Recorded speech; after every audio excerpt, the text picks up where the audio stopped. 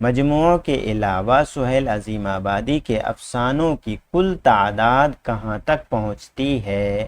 Options ہیں 100، 125، 150 یا 200۔ تو دوستو مجموعوں کے علاوہ جو سہیل عظیم آبادی کے افسانوں کی کل تعداد ہے وہ ہے 125۔ تو ہمارا رائٹ آنسر کیا ہو جائے گا؟ دوسرا۔ آگے بڑھتے ہیں، اگلا سوال ہے کہ سہیل عظیم آبادی کا انتقال کس سال ہوا؟ سہیل عظیم آبادی کا انتقال کس سال ہوا؟ آپشنز ہیں 1975 عیسوی، 1980 عیسوی، 1985 عیسوی یا 1990 عیسوی۔ تو دوستو اس سوال کا رائٹ آنسر ہو جاتا ہے آپ کا دوسرا، یعنی 1980 عیسوی میں آپ کا انتقال ہوا۔ اگلا سوال آپ کے اسکرین پر ہے کہ افسانہ بھابھی جان کا مرکزی کردار کون ہے؟ بہت ہی اہم اور امپورٹنٹ سوال، بار بار ایگزام میں آنے والا سوال ہے دوستو۔ آپشنز جو ہیں وہ ہے آپ کے جمیلہ، رقیہ بھابھی، شمی اور ریحانہ۔ تو اس سوال کا رائٹ آنسر ہو جائے گا آپ کا دوسرا، یعنی رقیہ بھابھی۔ افسانہ بھابھی جان کا مرکزی کردار کون ہے؟ تو رقیہ بھابھی ہیں۔ آگے بڑھتے ہیں، اگلا سوال آپ کے اسکرین پر ہے کہ رقیہ بھابھی کی یاد راوی کو کلیسا کی کس چیز کی یاد دلاتی ہے؟ ٹھیک ہے، رقیہ بھابھی کی یاد راوی کو کلیسا کی کس چیز کی یاد دلاتی ہے؟ راوی سے مراد یہاں جو ہے اختر ہے، ٹھیک ہے، وہ ہم آپ کو آگے بتائیں گے۔ آپشنز ہیں اونچی قربان گاہ پر جلتی اور پگھلتی شمع، پادری کی پوشاک، گرجا گھر کا گھنٹا اور کلیسا کی دیواریں۔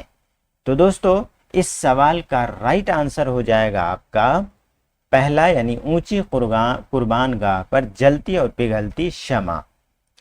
آگے بڑھتے ہیں، اگلا سوال آپ کے اسکرین پر ہے کہ افسانہ بھابھی جان کے راوی کا نام کیا ہے جو رقیہ بھابھی کا دیور ہے؟ ٹھیک ہے، آپشنز ہیں انور، اختر، اصغر اور امجد۔ تو مجھے امید ہے کہ آپ لوگوں نے اس کا رائٹ آنسر دے دیا ہوگا۔ تو اس سوال کا رائٹ آنسر ہو جائے گا آپ کا دوسرا، یعنی اختر۔ آگے بڑھتے ہیں، اگلا سوال آپ کے اسکرین پر ہے کہ راوی اختر کا بنیادی مشغلہ یا صنف کیا ہے؟ ٹھیک ہے، وہ ایک صحافی ہے، وہ ایک شاعر ہے، وہ ایک لیکچرر ہے یا وہ ایک تاجر ہے؟ تو دوستو اس سوال کا رائٹ آنسر ہو جائے گا آپ کا دوسرا، یعنی وہ ایک شاعر ہے۔